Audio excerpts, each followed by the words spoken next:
To my family, friends, supporters, and colleagues, I want to speak to you directly and from the heart. This is a shakedown. We have a new public response, a new disturbing piece of audio, and new graphic text messages. The legal battle between NFL Hall of Famer Shannon Sharpe and his sexual assault accuser definitely has intensified. As we go through these new developments, who's telling the truth about what really happened? Welcome to Sidebar, presented by Law&Crime. I'm Jesse Weber.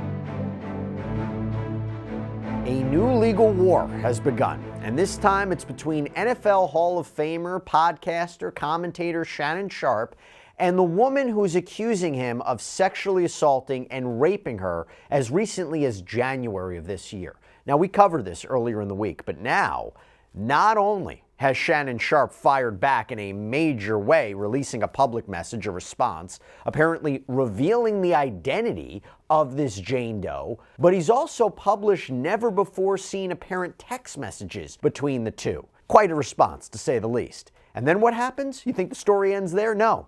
She fires back by releasing an apparent audio tape between her and Shannon Sharpe. This is crossed to a whole different kind of level, and I want to get into what we're seeing right now. We're going to break it down, but first, let's take a step back. Let's learn a little bit more about the backstory, what's happening here. So, we have 56-year-old Shannon Sharpe, who has been sued by an unidentified woman. She's going by the pseudonym Jane Doe, and she is suing him for $50 million in Nevada court. She claims that after meeting Shannon Sharpe at the gym back in 2023 and beginning a consensual relationship with him, who, by the way, she claims is 30 years older than her, it escalated into him allegedly insisting they record their sexual activity, sometimes without her knowledge, him sharing those videos with others, him allegedly telling her that he would do things to her that, quote, would make no other man want her, that he allegedly manipulated her, controlled her, threatened her, intimidated her, was able to gain access to her apartment complex without her permission. For example, this is from the lawsuit. It reads, "The verbal abuse never stopped. He would berate and degrade plaintiff, just as he had from the beginning. One time specifically, he was yelling at her while there was a firearm visible in his room. Terrified for her safety, plaintiff tried sharing her location with friends from her iPhone just in case. But Sharpe saw her doing this. The moment he realized what she was doing, he grabbed her by the neck and told her, 'If you ever do that again, I will bleeping kill you.' And then, this finally all allegedly culminated with Jane Doe claiming that in October of 2024, Sharpe violently sexually assaulted and raped her in Las Vegas, all while she was allegedly sobbing. And she claims he did this again recently in January of 2025, her allegedly begging him to stop as this was purportedly going on. So she has sued him for assault, sexual battery, sexual battery, intentional infliction of emotional distress. She's being represented by Texas attorney Tony Buzbee, who we know famously represented a Jane Doe in a now defunct sexual assault lawsuit against Jay-Z. He represents several accusers in actions against Sean Diddy Combs as well. But as I mentioned, Shannon Sharpe has responded. This is what we want to get into. And let me tell you, did he respond?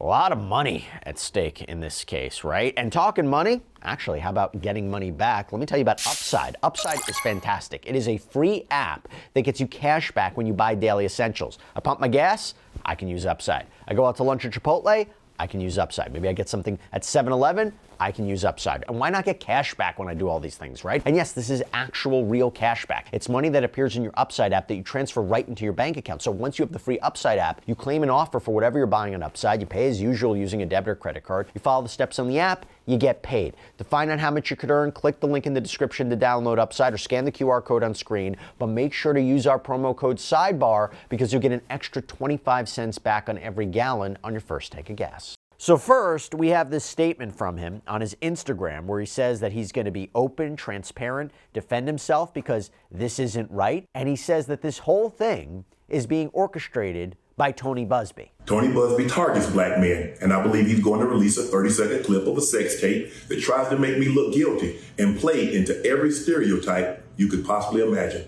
That video should actually be 10 minutes or so. Hey, Tony, instead of releasing your edit, put the whole video out. I don't have it, or I would myself. You know what happened, and you're trying to manipulate the media. And he goes on to say that the encounter in question took place during the day at the invitation of Jane Doe, says that this was all a deliberate setup by her. He also, by the way, revealed her first name, and apparently her name that she purportedly uses on OnlyFans. We're not going to reveal those names here. We're not going to do that. But he does go on to say, quote, "My career is all about real talk and honesty. I know my family and fans know exactly what this is about, and I'm going to be out there telling you whatever I need to say, just like I always do." And we also got a statement from his attorney, Lonnie J. Davis, and that reads, "Mr. Sharpe categorically denies all allegations of coercion or misconduct, especially the gross lie of rape, and will not submit to what he sees as an egregious attempt at blackmail. He stands firmly by the truth and is prepared to fight these false claims vigorously in court." And Davis has also commented about that apparent tape that was seemingly referenced by Sharpe, because he accuses Jane Doe of providing a, quote, "secretly recorded and heavily edited video to them that purports to be a non-consensual encounter of some kind." But Davis claimed that Jane Doe, quote, "has refused to provide a copy of the full unedited version of the recording to Mr. Sharpe's legal team." And then there's this. Sharpe and his legal team released all of these apparent text messages between him and this Jane Doe, reportedly 44 pages worth of communications. For example, as reported by TMZ, there's one apparent message from October 2023 where Jane Doe seemingly messages Sharpe, "I want you to put a dog collar around my neck and choke me with it while you're bleeping me." Now, the New York Post reporting on other messages allegedly from Jane Doe, like, "tie me up and do bad things to me. I know you missed this big juicy bleep, 25K for each cheek. Tie me up like this and bleep me," with Sharpe replying, "If I knew how to, I would." She then allegedly wrote back, "It's okay, I have handcuffs. We can stick to those for now." Jane Doe also allegedly writing, "I want like some hardcore BDSM action though, and feeling kind of freaky lately." Then you have this apparent message from March 14th, 2024. "I want to be abused, Daddy." And then another message from last year where she apparently wrote him, "I've always wanted a black baby." Now, Lonnie Davis commented that, quote, "The evidence paints a clear picture. This was a consensual adult relationship that included role-playing, sexual language, and fantasy scenarios." So what happens then? Again, this is not the end of the story. Jane Doe ends up releasing an audio tape seemingly between her and Sharpe. And I'm going to explain part of what is heard on this tape. We can't play it for legal reasons, but here is part of the exchange, and this part is key. Again, this is from the audio tape. Jane Doe says, "Don't manipulate me." Sharpe replies, "If you say that word one more time, I'm going to choke the bleep out of you next time I see you." Jane Doe pauses, takes a minute, and says, "Well, I don't want to be choked." And Sharpe replies, "Yes, you do. I don't think you have a choice in the matter." Now, to be clear, this tape may only be a portion of the entire conversation in audio, but this appears to be a portion nonetheless. Jane Doe's attorney, again, Tony Busby, described this audio as, quote, "The contents of this clip are certainly not sexual. They are not playful. They are instead disturbing, aggressive, and dangerous. This audio paints a very clear picture of how Sharpe treated Jane Doe, leading her to escape from him by leaving Nevada and blocking all contact with him." And he added that they released this audio in response to Sharpe's lawyer, Lonnie Davis, trying to discredit Jane Doe by releasing all of these alleged texts, which, by the way, Busby says are basically irrelevant because they're all before the alleged assault. Okay, so now I want to bring on Mauricio Padilla, litigator, criminal defense attorney, to talk more about this. Mauricio, thanks so much for taking the time. Let's just start with the lawsuit and the allegations, suing for $50 million. Very graphic details about these multiple alleged sexual assaults and rapes. Your take just on the initial lawsuit and allegations. I mean, my take on the initial lawsuit and allegations and the publicity that's come right after it. I mean, there's rules of ethics to prohibit people from trying their case in the media. And I think from the onset, both sides are engaging in releasing what could be evidence. And the rules of ethics from state to state vary, but they pretty much usually are concentrated on not releasing any information that could possibly affect a jury. And they're out there releasing pages and pages of text messages. They're out there releasing audio. It looks to me like both sides are engaged in trying to litigate this in the media before litigating it in a court of law. But isn't that the Justin Baldoni, Blake Lively effect, right? Isn't that what we're seeing now? It's the idea of let's battle this out on the court of public opinion, particularly, by the way, when you're dealing with such a public figure like Shannon Sharpe. The idea of if I'm fighting this in a court of law, but I'm also fighting this in the court of public opinion, if I can put enough out there to try to reverse the narrative, maybe not only I'll still retain my fan base, my career, but also it puts pressure on Jane Doe maybe to stop the lawsuit, or maybe not, because she fired back too. No, I'm not saying that they shouldn't do it, because unfortunately we live in a time where if you don't do that on behalf of your client, are you doing them a disservice? I'm just mentioning the fact that none of this is really allowed pursuant to the rules of ethics, but I understand why they're doing it, because nowadays pretty much the court of public opinion is dictating what happens in court in and of itself. Right. So it's just part of litigating cases nowadays. Are you concerned by the content, the value of those text message conversations? Does it complicate this case? Let me rephrase. Putting aside, assuming these really are the real conversations and the real messages of Jane Doe, you could say, I mean, she's talking about BDSM, tying up, dog collars, choking, and then she accuses him of sexual assault and being violent with her. Let me actually read you something from the lawsuit. Okay, so this is from the lawsuit. It says, a woman can say yes to consensual sexual relations with a man 99 times, but when she says no, even once, that no means no. Defendant Shannon Sharpe, a man who is accustomed to getting what he wants, completely fails to understand this basic concept. After many months of manipulating and controlling plaintiff, a woman more than 30 years younger than he, and repeatedly threatening to brutally choke and violently slap her, Sharpe refused to accept the answer no and raped plaintiff despite her sobbing and repeated screams of no. So you look at those messages, are they irrelevant?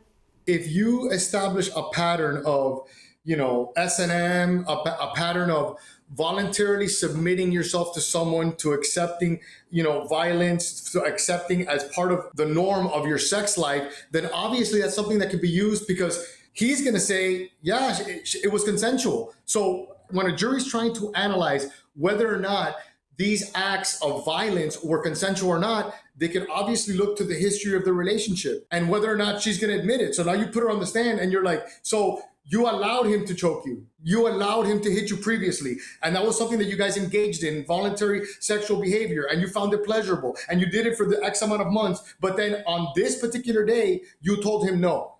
So it's something that it's fruitful to bring up a trial. I think they would be doing them a disservice if they didn't explore that more. And yeah, ultimately what Mr. Busby's saying is true. A woman can say yes 99 times and say no that 100th time, but the historical behavior of accepting violence as the norm in your bedroom and in your sex life is something that a jury can look at to determine whether or not she did in fact say no, because he's going to say that she said yes. He's not going to admit that she said no, that he raped her.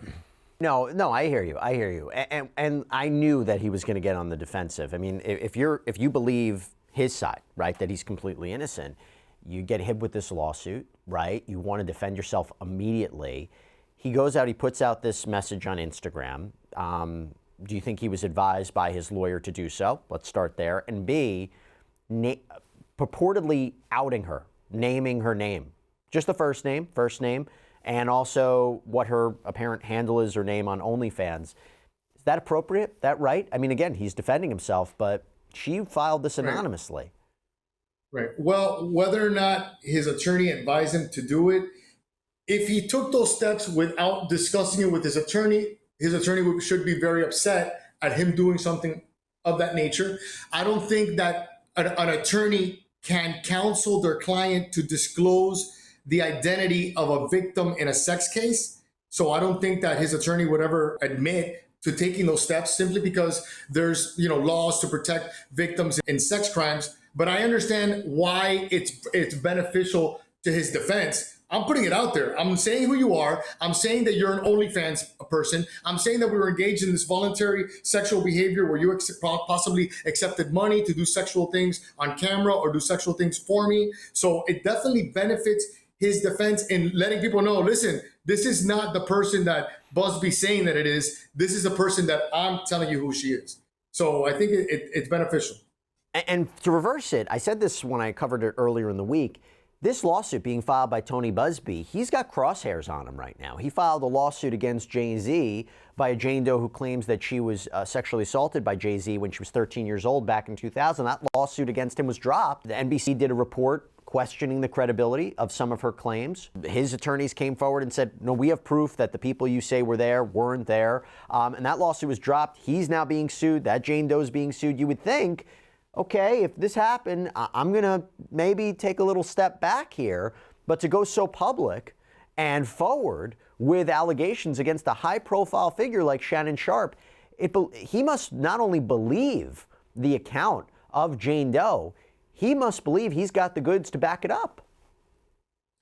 Definitely. And listen, when you're an attorney, you have wiggle room in the sense that if you have a client that's telling you what their version, you have to act reasonably, and you can't just believe someone that you may have knowledge that she suffers from psychiatric conditions, but you have a lot of leeway. Like, you have a client that's telling you, you're allowed to believe your client and you're allowed to litigate on their behalf. And obviously there's rules in place for a lawyer not to Pied Piper a complete myth and sue people without a basis. But, when you do have a client that's telling you what occurred, I think he has a lot of leeway in the way that he acts, simply because he has a client that's telling him, and he's allowed to believe that client. Now, there's limits, and apparently, regarding the Jay-Z, confronted with evidence that he couldn't refute regarding the lack of liability, then he dropped the lawsuit. If he's defending his own lawsuit, that's separate from this one. So I don't see why a guy like Busby would change his MO, so to speak, and retreat, because at the end of the day, he's making money. He's making money. He's trying to make money, and he's got insurance to defend him of lawsuits. So I don't see why he would change. Now I want to move on to the audio tape. This audio tape that was apparently released by Jane Doe's side. Now, again, this might only be a portion of the conversation, but it is a portion of this conversation, and it's important. You'll have Tony Busby saying, this is nothing fun about this. There's nothing sexual about this. This is disturbing. This is him threatening to choke her and saying she's not going to have a choice. Whereas I imagine you're going to hear Shannon Sharpe say, there's more to context to the conversation. Look at what our relationship was like. But this was another move in this chess game, releasing this audio tape. What's your take on it? Well, listen, an audio tape like that is damning, just because if you're a man and you're talking like that to a woman, even if your defense is, you have to look at the totality of the circumstances. You have to look at the relationship that we had where she was voluntarily submissive to me. And then I was, in a position where we would obtain sexual pleasure from me being a dominant figure. That has to be his defense. But a lot of people would reject that right off the bat. Like, that's something that a lot of people are not going to stomach, are not going to understand. And he definitely has his work cut out in trying to explain to the viewing public why that type of language to a woman is appropriate. It has to be, his defense has to be that you're only looking at a small piece, but if you look at the entire relationship, that's how we would do it, and that's because she was submissive to me. People are going to reject that. Now, I'll tell you this. As this came out, I said to myself, how did they release those messages so quickly? They must have had it ready, right? You can't just have those messages. And I said to myself, did they know this was coming? Well, what do I come to find out? According to NBC, Lonnie Davis, again representing Shannon Sharpe, has confirmed that Sharpe apparently made a financial offer to this Jane Doe to try to settle this case before she filed it. In fact, while it seems he first said that it was tens of millions of dollars, then clarified and said it was at least $10 million. So the idea that if that's true, they tried to get to settle it, and then she files, and now they have their messages ready. What does that tell you? Listen, I think that's part of what Busby has been doing historically. Like, they approach you and they tell you, listen, we have this. Let me know if you want to resolve this previously. I think if anybody looks at, like, the P. Diddy didn't do it, right? And then they filed against him and he settled the case in a day. We see the value of resolving cases. So I think it's on par with how Busby has been litigating his prior cases to give them an opportunity. When you look at it, settlement negotiations are usually privileged. If someone hears that he offered $10 million, what is a normal person going to think? He's guilty of something. because people don't just, even if you're rich, don't go out there throwing around tens million or millions of dollars to resolve cases when they're innocent. People are gonna associate that offer of settlement, which they probably shouldn't, but they will. They're gonna associate that offer of settlement with guilt. At the time of this recording, I haven't seen Shannon Sharpe file a countersuit of any kind, but talk to me if this works. Could he countersue for defamation, or is there a litigation privilege, right? You're allowed to make claims against somebody. You're shielded away from every time anybody sues anybody, the other side will say it's not true. You can't just turn around and say it's defamation, right? I mean, could he sue for defamation? Right. Well, you're right. There is a litigation privilege regarding defamation actions. So I always tell people this when people ask me, can they sue? People can sue all the time, whether or not it's going to survive a motion to dismiss. Honestly, I've seen it in my career over 22 years. People sue for things that are ultimately going to get dismissed, and it doesn't affect their willingness to do it, their desire to do it. But you're right. There is a litigation privilege because I guess the mindset, the universal mindset is that you don't want to be gagging people in a court of law. You want people to have the freedom to express themselves openly without the threat of litigation while they're in litigation. And that's the entire. So to answer your question, it seems like you're right. A litigation privilege does apply, but nowadays people get sued for all kind of things. And I wouldn't be surprised if we see a countersuit because, again, his perspective is this is blackmail. These are false allegations. And by the way, what's the timing of it? And by the way, when we talk about Shannon Sharpe, he's a powerhouse in the podcast space. Hosts Club Shay Shay, Nightcap, tons of followers. According to Front Office Sports, he's expected right now to sign a new contract worth more than $100 million. Do you think that comes into play at all?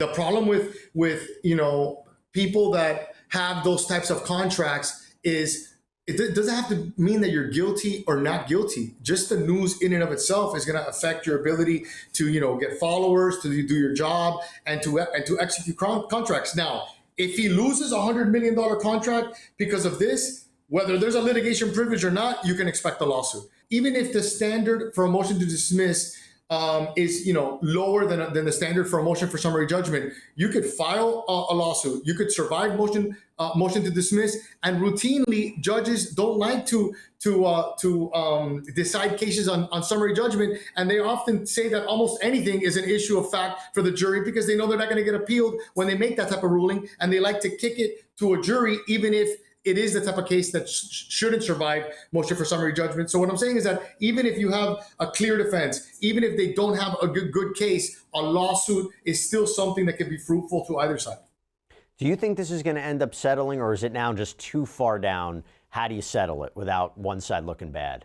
The problem is when you're dealing with someone like him, that his livelihood depends on the way that people view him, on whether or not people reject him or not, whether or not people are going to tune in or not. Once we're at this point where me and you are discussing it publicly, and it's out in the media, then how do you really repair his reputation? We look at like Johnny Depp, how Johnny Depp had to spend millions of dollars to sue Amber Heard, and at the end of the day, the entire lawsuit was just for him to get back whatever reputation he had, so it wouldn't affect his ability to make money in the future. So, in my opinion, I think that the genie's out of the bottle, and resolving it at this point isn't going to do anything for his reputation and his career. But you never know.